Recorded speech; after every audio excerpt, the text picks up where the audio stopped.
As 3i Atlas makes its way out of the solar system, we are becoming aware of more and more strange anomalous details with this object, primarily because we have gathered lots of data about this object that has yet to be fully analyzed, and as these analyses continue, more and more papers are being released regarding just how bizarre this object is, and just how its behavior is becoming less and less comet-like all the time.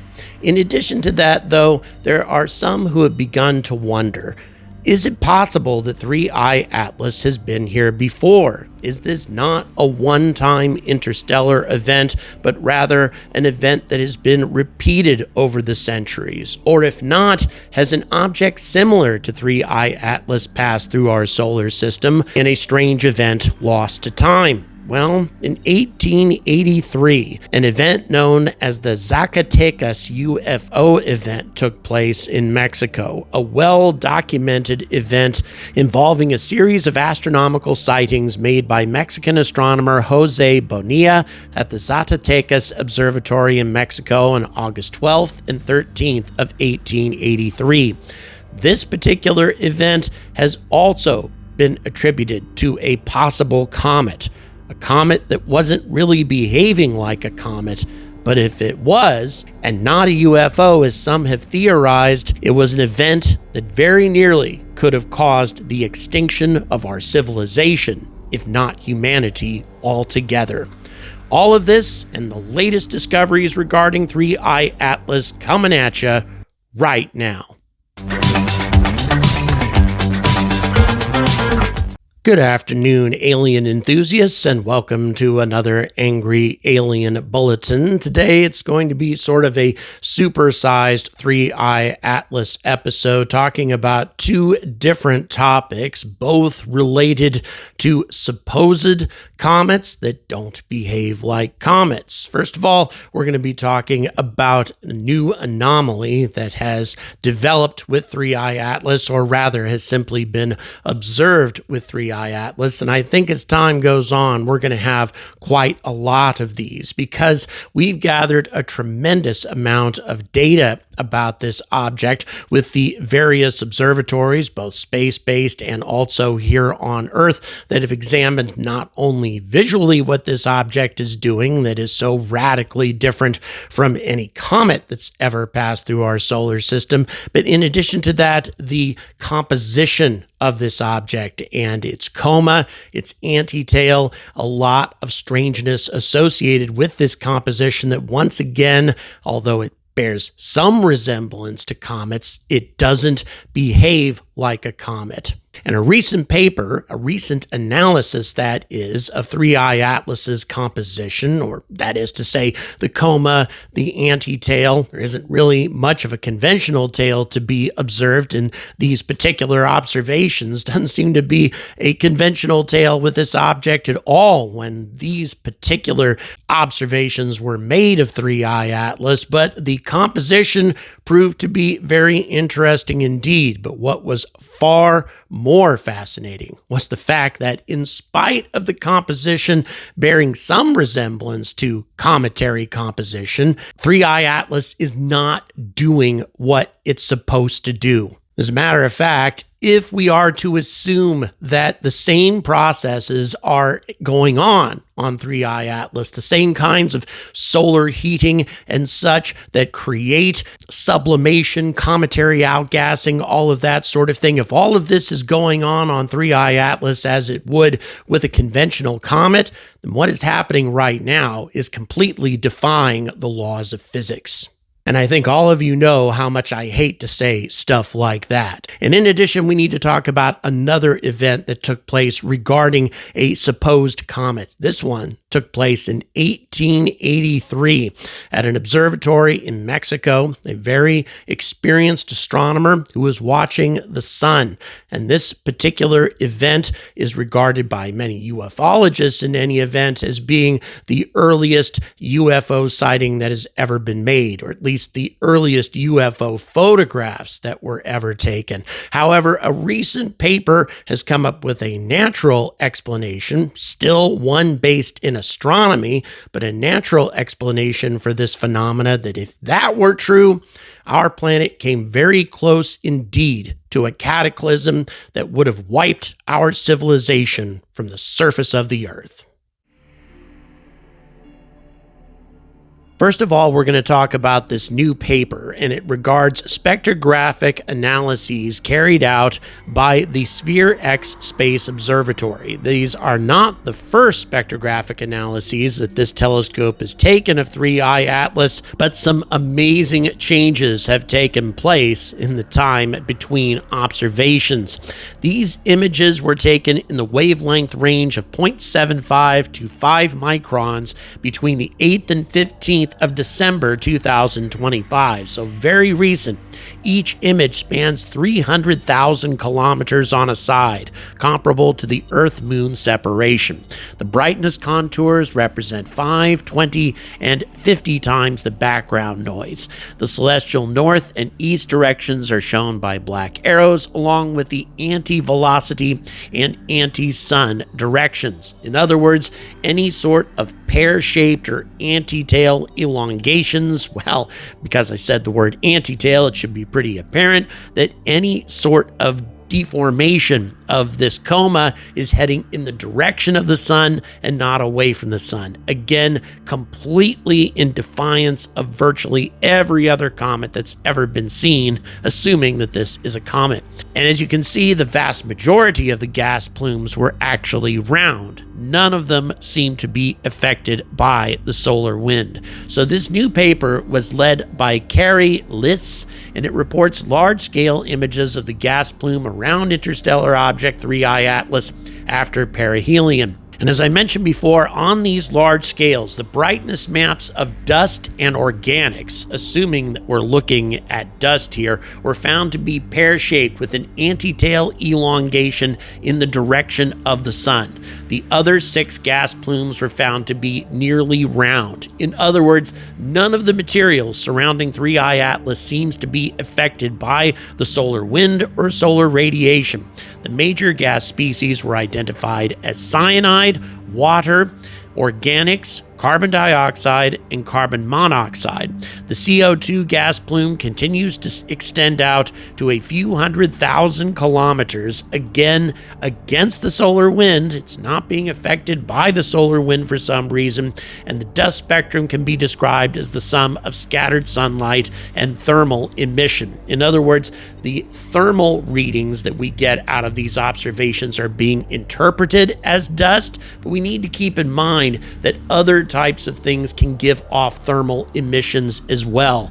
Artificial objects, things like nanomachines, theoretically could bleed off thermal emissions. For example, the types of objects that we would expect to find in a Dyson swarm of some kind surrounding a star would also bleed off thermal energy in the infrared. So again, yes, we think these things are dust particles, but then again, they're not behaving like dust particles. And the main reason that we're saying this is because the dust particles are not being affected by solar radiation pressure. Instead, they are spearing out towards the sun, again suggesting that the dust particles must be quite large. That would be the only interpretation. But here's the question. If cometary outgassing, conventional cometary outgassing, is creating this anti-tail, then why are no submicron particles being created as well? Why would only big dust grains be blasted out from the surface of this object and no tiny particles? It makes no sense whatsoever. Compared to the pre-perihelion data reported by this same telescope in August of 2025, the spectral signature of water ice absorption has mostly disappeared, replaced by scattered light plus thermal emissions from organosilicious dust grains, while the water gas emission is 20 times brighter than it was before perihelion. So we have a lot of water for some reason, but no ice anymore. The new appearance of cyanide and organic features suggest that these species are contained in the water phases.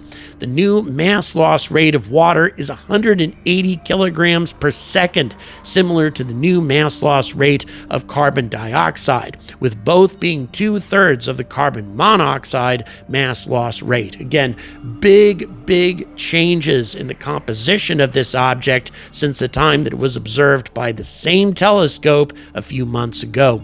The brightness map suggests that cyanide and organics are sourced from the dust, while the H2O, CO2, and carbon monoxide gas originate from a symmetric region centered on the nucleus. The pear-shaped dust antitail is consistent with large dust grains, as I said before. The gas production of 3I Atlas has been shown to be dominated by icy fragments in the pre-perihelion imaging of 3I Atlas, but not afterwards. The pockets of dust on the surface of 3I Atlas that produce these big dust grains would have to be thick, possibly more than 10 meters in thickness, in order to preserve deep, unprocessed material. The authors of the new paper admit, and by the way, none of these authors include Avi Loeb, raise a new anomaly concerning 3I Atlas. It implies a huge amount of dust mass because these same large boulders have to provide enough surface area to make the gas plume 100 times brighter than the nucleus in reflected sunlight. We know that the fragments must be larger than a millimeter because there is no evidence for a radiation pressure-dominated cometary tail of fine dust. The nature of the scattered sunlight in the glowing halo around 3I Atlas has also fundamentally changed around perihelion, from an ice-dominated reflected spectrum to that of low-albedo dust dominated by bluish light scattering.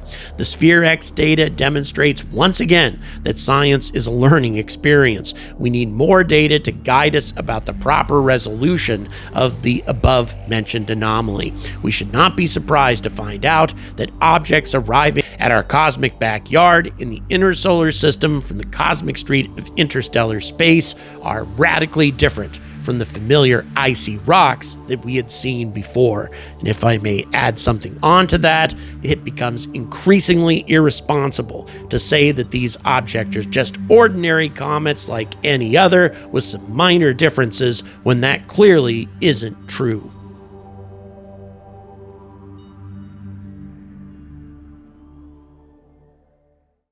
Okay, so there's our latest weirdness with 3I Atlas. Again, very strange that we have a composition that doesn't seem all that odd, but again, it should be affected by the solar wind. Mixed in with larger particles, there should be smaller particles as well, as part of a general cometary outgassing process and sublimation. These sorts of things should create big particles and small, and yet we're seeing no evidence of the microscopic ones. Again, doesn't make any sense. It's really astonishing as we gather more and more information about this mysterious interstellar object. And I think this is going to be going on for quite some time, years probably, as the data continues to be examined. But in addition to that, we need to talk about a unique and astonishing event that took place in 1883 at an observatory in Mexico over a period of just a couple of days, where a very experienced astronomer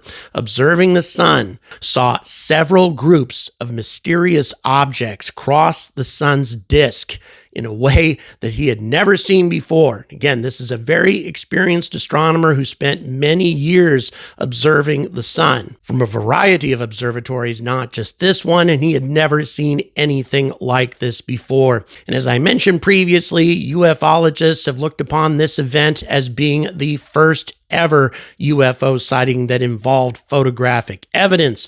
But a paper came out recently that also proposes a natural explanation, an explanation that, if true, came very close to destroying our civilization and perhaps our entire species. On August 12, 1883, Mexican astronomer Jose Bonilla at the Zacatecas Observatory in Mexico, and I'm probably mispronouncing that, by the way, I'm doing my best here, but as he was preparing to observe sunspots, Jose Bonilla noticed hundreds of dark, unidentified objects transiting across the sun's disk. He documented 447 such objects over 2 days, each appearing fuzzy or misty with dark trails and moving rapidly, crossing the sun in less than a second apiece. Bonilla captured what are considered to be the earliest known photographs of these phenomena using wet plate photography, though only reproductions of the images survive today, as the originals were lost. The observations were first published in the French journal L'Astronomie in 1886, where the editor dismissed them as likely birds, insects, or dust passing in front of the telescope. And I'm sure there are quite a number of you who have already dismissed these observations as being exactly that as well. Here's the problem, though. This was an extremely experienced astronomer. This man had been conducting solar observations for years, and he conducted solar observations for many years after that, and he never saw anything similar to this observation since. No other observatories, by the way, reported similar sightings, despite two nearby facilities in Mexico City and Puebla being only a few hundred kilometers away. This doesn't suggest, however, that the objects didn't exist or that they were atmospheric objects just over the observatory. They could instead be relatively close to Earth, and the parallax effects would have prevented other observatories from seeing them. In modern times, UFO enthusiasts have hailed Bonilla's photos as the first photographic evidence of unidentified flying objects, often interpreting the formations, which appeared in groups of 15 to 20 at regular intervals, as potential extraterrestrial craft or probes. The event was featured in documentaries like Ancient Aliens. My God, I wish they hadn't done that, but they did. But it was also discussed in an alternative explanation which emerged in 2011 in a paper entitled Interpretation of the Observations Made in 1883 in Zacatecas, a fragmented comet that nearly hits the Earth.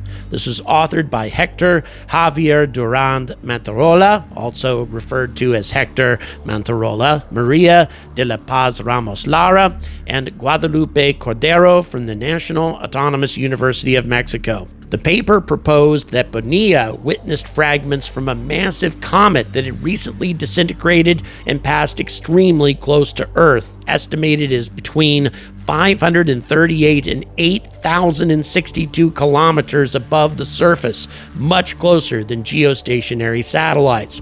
The authors of the paper calculated that the fragments would vary anywhere from 50 to 800 meters wide and 70 to 1,000 meters long, and they would mass between 2.5 to 10 to the 12th power kilograms, or about 2.5 to 10 billion tons apiece, with the parent comet's total mass ranging anywhere from 10 billion to 10 trillion tons, roughly 8 times the mass of Halley's Comet, at least at the top end of the scale. They drew parallels to observed comet fragmentations like Comet Schwassmann-Walkman 3 in 2006, explaining the fuzzy appearance and trails as cometary material. Terrifyingly, the paper argues that if these fragments had impacted Earth, it would have triggered an extinction-level event with up to 3,275 nuclear-scale explosions over 2 days. This hypothesis has been covered in articles in Technology Review and Phys.org, highlighting it as a sobering reminder of near-Earth object risks. But there are problems with this theory. There are no historic records of a specific comet disintegrating in 1883 that directly matches the Bonilla observations. The theory relies primarily on reinterpreting Bonilla's data itself as evidence of such an event, rather than corroborated sightings of a known comet. And again, if we're talking about dozens or perhaps even hundreds of objects passing Earth, trailing material behind it. Granted, all of this happening during the daylight hours, so perhaps the only way to see it would have been if it was transiting the sun's disk. But again, that's an interesting coincidence that these objects would only be observable during the day, given the fact that they were seen on 2 separate days. Very convenient indeed that these things would only show up during that time frame. However, there was the so-called Great Comet of 1882, which was a sun grazer, a comet that passed extremely close to the sun, and it did indeed disintegrate after its September 1882 perihelion, with fragments observed into early 1883 before it faded from naked eye view by February and was last sighted in June. This comet broke into at least 5 pieces exhibiting elongation and varying brightness, similar to some aspects of Bonilla's description. Additionally, Comet 12P Pons Brooks was observed earlier in 1883, and some sources speculate a possible link, but once again without any firm evidence. There was also a mysterious Tasmanian comet reported in December of 1883, but it was unrelated and also did not disintegrate. Skeptics of the theory, including astronomer Phil Plait, argue that the comet theory is unconvincing due to a lack of a candidate comet, absence of expected nocturnal effects like meteor showers, and the Perseids, by the way, which are also cometary meteors, were notably weak that year, and atypical behavior for fragmenting comets. In other words, fragments generally wouldn't remain so tightly clustered. They should have been distributed over a much longer period of time. Overall, while the 2011 paper provides a plausible natural explanation, it remains speculative without supporting comet records from 1883. So once again, that takes us back to birds, insects, that sort of thing, being misidentified by this extremely experienced astronomer who never saw anything like this again, by the way, or something else. Passing objects in space that sort of look like comets but aren't. And I'd like to share just a few more details about Jose Bonilla. He was a highly regarded astronomer in his time, with formal training in engineering and astrophotography from institutions in Mexico and Paris. He also served as the inaugural director of the Zacatecas Observatory starting in 1882. Contemporaries noted his reputation as a precise observer and skilled photographer, which led to his work being published in respected journals like L'Astronomie. There's no historical record of him making repeated errors or misidentifications in his observations, and his equipment was well suited for solar work. The transits of birds, insects, or even high-altitude dust across the solar disk are a common artifact in solar astronomy, and one would think that he could properly vet those kinds of errors and exclude them from possible explanations. As I mentioned before, the editor of L'Astronomie immediately suggested that these sightings were likely due to these kinds of ordinary causes, but Bonilla himself believed that they were something more extraordinary, possibly meteors or other space objects, but he doesn't appear to be the sort of astronomer prone to sloppy errors. Now, skeptics would say that what was observed at the Zacatecas Observatory in 1883 was little more than birds or some sort of atmospheric effect, insects, that sort of thing, just a mundane explanation, and that's what Occam's razor tells us should be the case. A simple explanation is most probably the true one. But just how simple is that explanation? We are talking about an experienced astronomer who spent many many years of his life observing the sun, probably saw many birds, many groups of insects cross the sun's disk during his career, and yet somehow he misidentified this particular event. And also, why were these events constrained to only just a couple of days and only during this year, if we are to believe that perhaps it was some sort of migratory pattern or some sort of relatively unique breeding period for a certain group of insects, something along those lines that created the phenomena? Then why has this event never recurred? Why have we never seen anything like this happen anywhere else at any other observatory across the planet? We certainly see examples of birds, insects, etc., transiting the solar disk that get misidentified. This does happen from time to time, but never anything like this. Never in such huge numbers concentrated into just a couple of days. What sort of bizarre and unique sets of circumstances must have been in play in order for this natural explanation to be valid?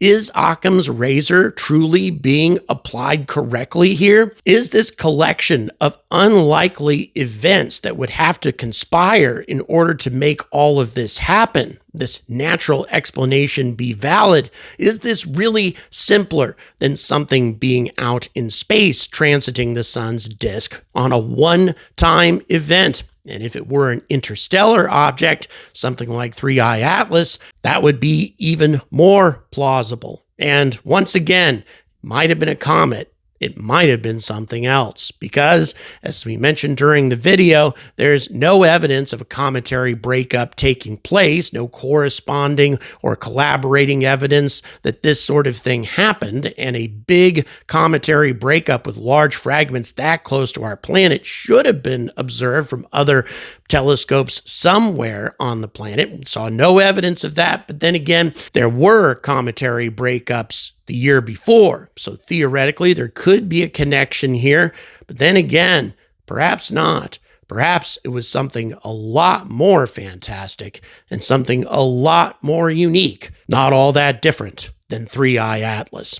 Thank you very much for watching. Please don't forget to like and subscribe. And also, please remember, guys, I am trying to raise the necessary funds to bring my producer along for the Artemis 2 liftoff next month. It's coming up very, very soon. We put together our plans, the budget, etc. I have it laid out in a GoFundMe that is linked in the description. Already about $300 have been raised from some very generous, quick to donate viewers. I'm so appreciative of that. Thank you so much. We're already off to a really good start, and I can tell you we're going to be able to put together a much better production if I have some help. Trying to cover these launches alone has always been an incredible struggle for me, and to have my producer along with me would be a fantastic thing, and also for him too, because he's never seen a liftoff in person. He's never been to Cape Canaveral. I'd love to make this possible for him. If you'd like to support all of this, again, the details are in the description. Thanks again for watching, and until next time, stay angry about space.